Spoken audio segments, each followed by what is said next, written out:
So a little bit about Archana. Archana is the head of data analytics and data engineering and data science at Eventbrite. She's been there for almost a year, spent a lot of time at Splunk before, knows data in and out, and she's a little bit upset with us for not using Eventbrite for this event. You cannot please everyone. You cannot please everyone. Thanks for keeping your smile on it, though I disappointed you. Well, will you promise me that next time around you're going to use I don't know, talk to marketing about that. They disqualified us for being a startup. So, Archana, tell us about what you came to do at Eventbrite. Yeah, so I joined the Bright Land, as we call it, about 10 months ago to lead all things data.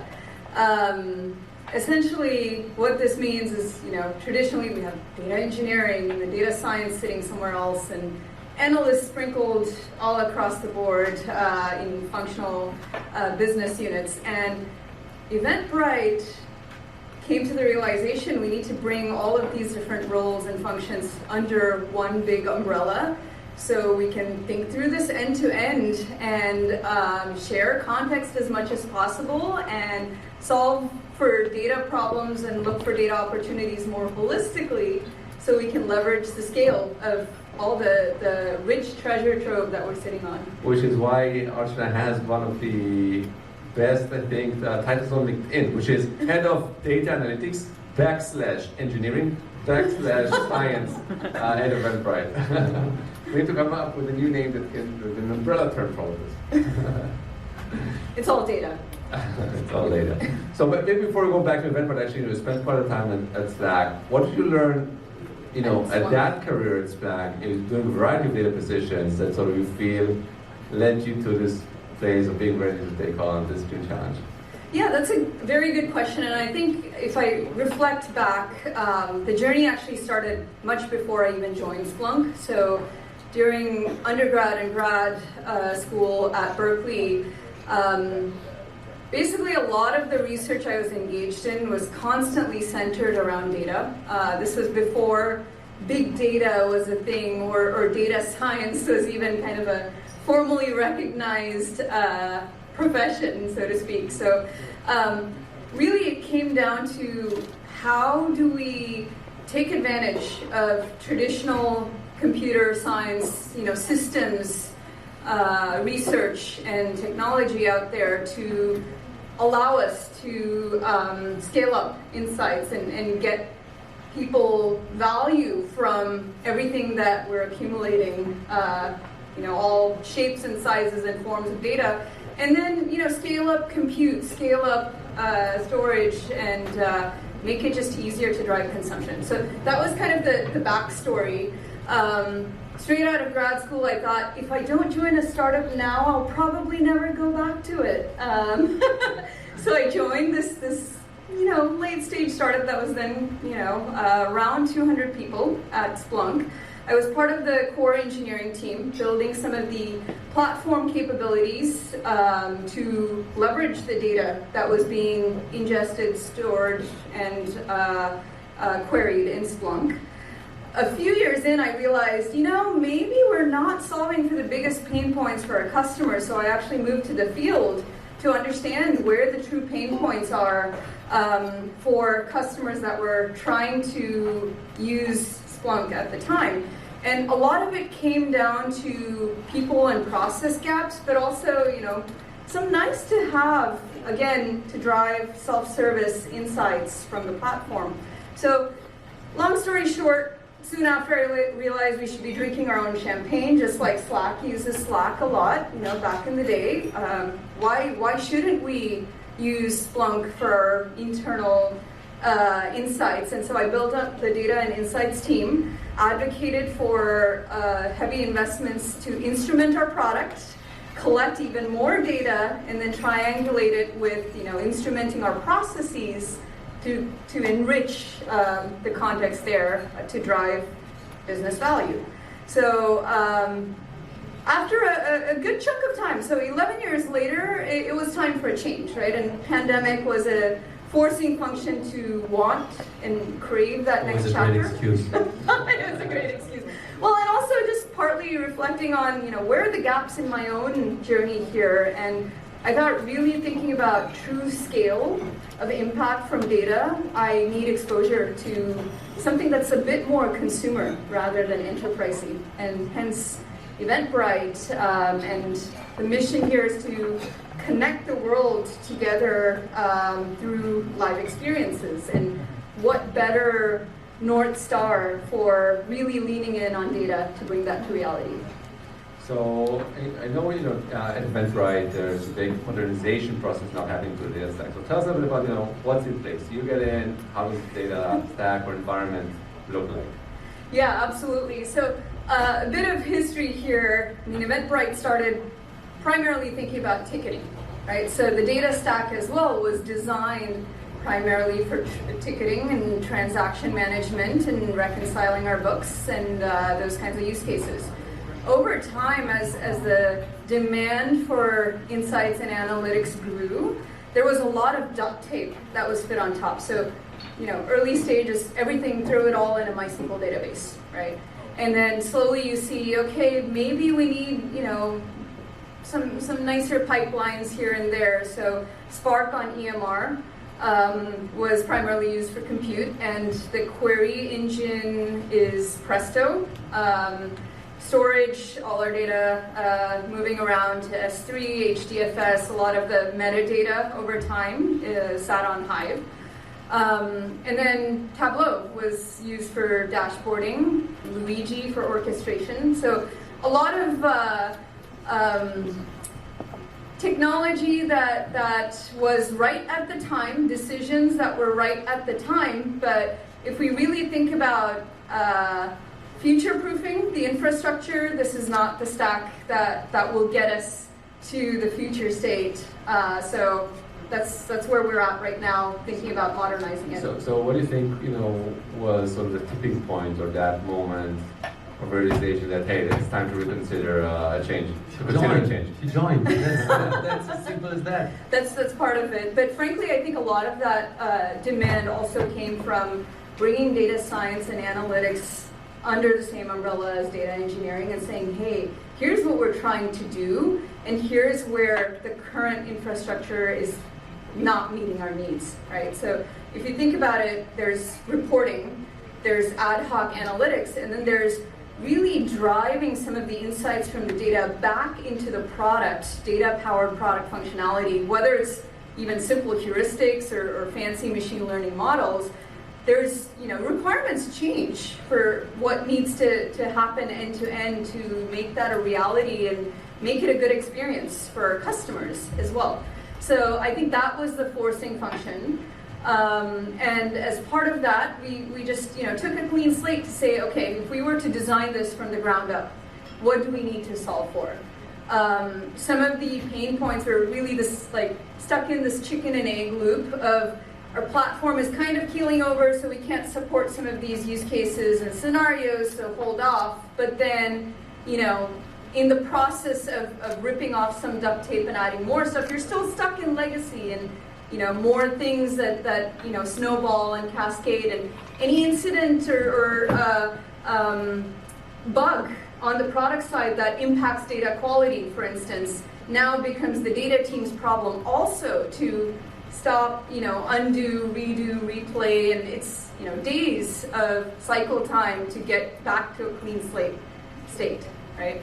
So I think all of those just, it's a domino effect that happened together, and to your point, me joining was a good checkpoint to say, okay, you know what? Let's figure out where we need to go. So tell us a bit, how do you go about that? So, organization, there's a big stack to support, and then there's a huge journey ahead of us. How do you manage that? How many people are assigned to a new project? Are the same people working on the legacy stack? Is there a big migration plan? Is there a big deprecation of a lot of things planned? Some details. That's a very good question.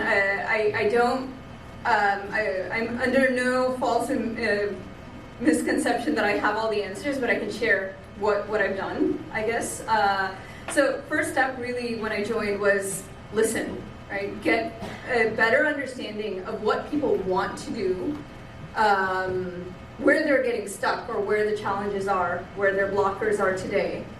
And then figure out how much of this is a fundamental infrastructure technology problem, how much of it is a process issue, how much of it is just like knowledge and awareness. Like, do people even know this is the place to start? And there is a rich set of data and dashboards that they can leverage already. And is there an access problem?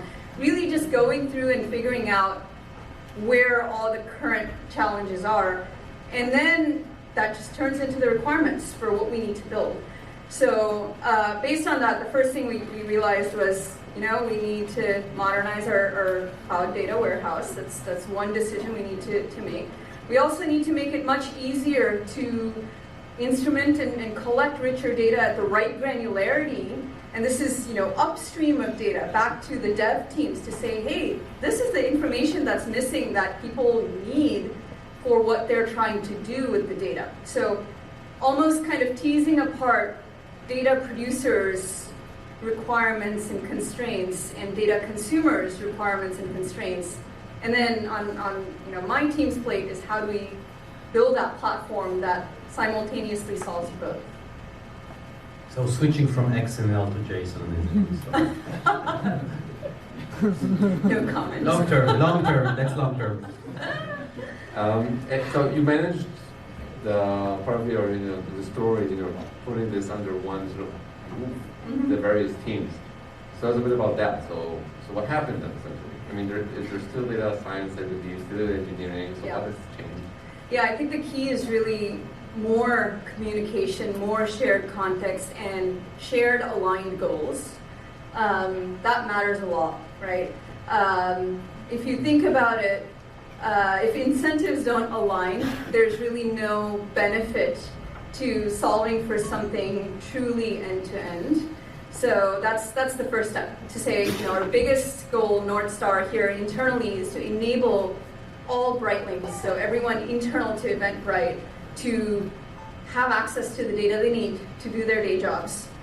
Arm them with the insights they need to run their own, part of the business, and make sure we're that bridge between the data producers and data consumers. So getting folks to talk to each other, put themselves in each other's shoes, and empathize with the challenges or kind of what are each functions trying to optimize for.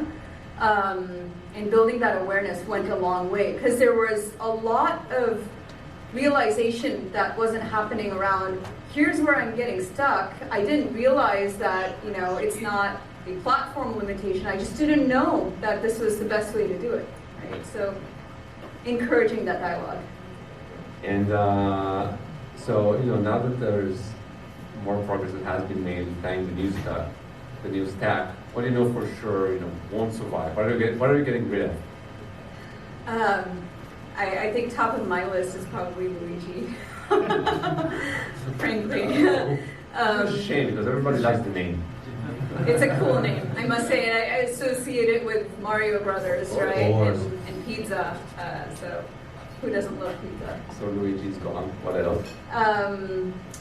I think next would really just be figuring out how we move folks from having to build pipelines in Spark to just up-leveling that, so DBT as much as possible. And some of the bad behaviors that were kind of workarounds to the old stack were folks are leveraging Presto as a way to kind of shortcut some of the pipeline building, which not the right thing to do longer term. So that's another thing, really doubling down on DBT is kind of on the radar. What are some typical... How do you do that? How do you, because you have a team that writes Scala and build some engineered stuff, and then you context switch to DBT, and it's such a different universe, different skill set, different people. How do you manage that transition with the team so that nobody gets freaked out too early? Yeah, actually, I would almost turn that around to say, I think historically we were trying to force people that were not comfortable doing some of those things to use those tools that were outside their comfort zone. Now we're just saying, we have the foundations to make it easier for you to do the thing that you have to do. So just double clicking on that a bit, we have a data platform infrastructure engineering team and an analytics engineering team. So, analytics engineering should just double down, focusing on driving consumption and build those gold layer data marts that make everything easier downstream. But that wasn't necessarily where all their time was spent historically, just by nature of the tool set that we were using. So I think it's actually, they welcome the change and they're eager to modernize and learn the things that will make their lives easier.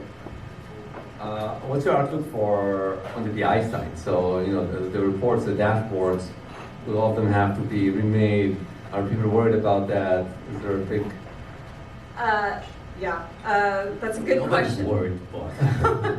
Well, it's okay for right now, but I know that there are better tools out there that we need to lean into. I know Apu mentioned Looker was one that they use. There are others as well that are much easier. So I almost think about, there's not going to be a one-size-fits-all, so maybe I need to do the same exercise around, like, what is the preferred interface that each of our data consumers have?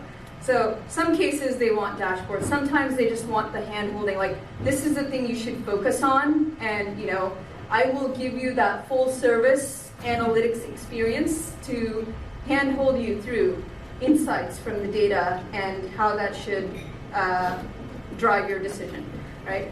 The third flavor, I would say, there are tools that people are already using and they just want data fed into the tools that they're comfortable with. For instance, sales prefers CRM tools that they're already using, so the more we can push things automatically into the interfaces they're comfortable with, that's going to matter.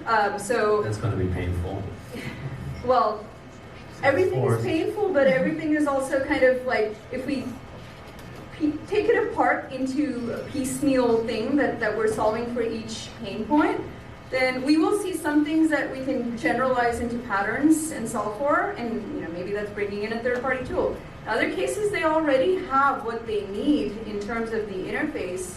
Now it's just how do you route things to the right people in the right way? What's one thing that so far you're super happy with, sort of a specific pain that is already solved for? The business is happy about? I think they just love the partnership with the data team and really being able to lean in on, like, tell me more proactively how I should be thinking more data, and really working through with end to end from what should I collect if these are the metrics that I'm solving for and optimizing for, and bringing in some of that end-to-end thinking. It's almost like being a consultant in many ways, right? And kind of having more of the analysts like channel the inner consultant in the way they approach solving for the internal stakeholders. I miss the days when you just guesstimated stuff and used intuition, gut feeling, and now you're freaked out about following the wrong KPI. Makes sense. Life is getting more complex when data is introduced.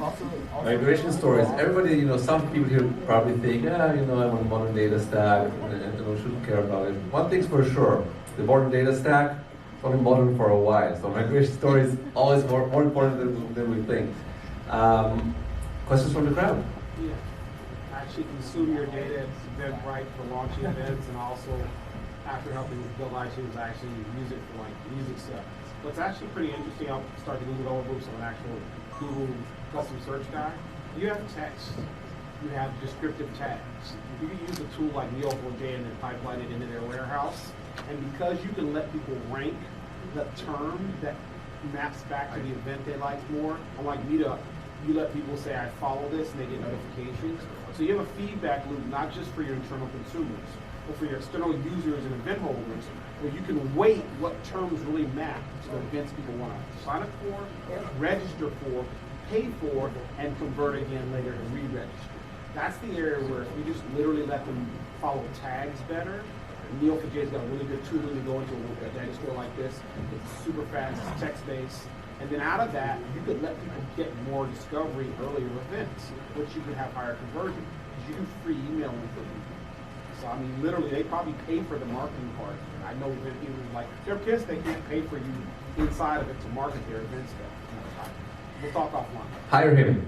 Yeah, I am eager to hear more, but I also want to plan, I don't know if you've looked into our new marketing tools suite, but highly encourage I that. downloaded the new Eventbrite app, but I was like, it's painful enough to use the old app, so I didn't look at it.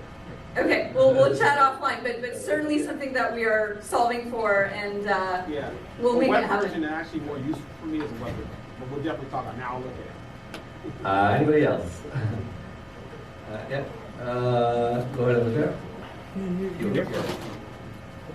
Me? Yes. Okay, so what was the final nail in the coffin for Luigi, and why do you think that there's any escape from the pain? I wouldn't say it's the final nail in the coffin because we still haven't done that migration successfully. There are multiple coffins here. Yes, we're talking about. multiple coffins, but multiple opportunities to be born again. How about that? But it really comes down to just the daisy chaining of pipelines and the capabilities around automating that better. And that's where I think Airflow, frankly, has done leaps and bounds better in that user interface. I have another question based on that. How much do you feel, data engineers in general prefer working on the latest, most interesting best? Do you feel the team's actually excited with that, let's modernize, or you know what, I'm more concerned that we keep doing what I do? Yeah, that's a very good question, and I've been doing a lot of thinking about that, right? I would say it's a 50-50 split. There are folks that are just in their comfort zone with the tools they've been using, and I know folks who've gone from one role to another who just want to follow the stack that they feel happiest about or feel like they are most knowledgeable about.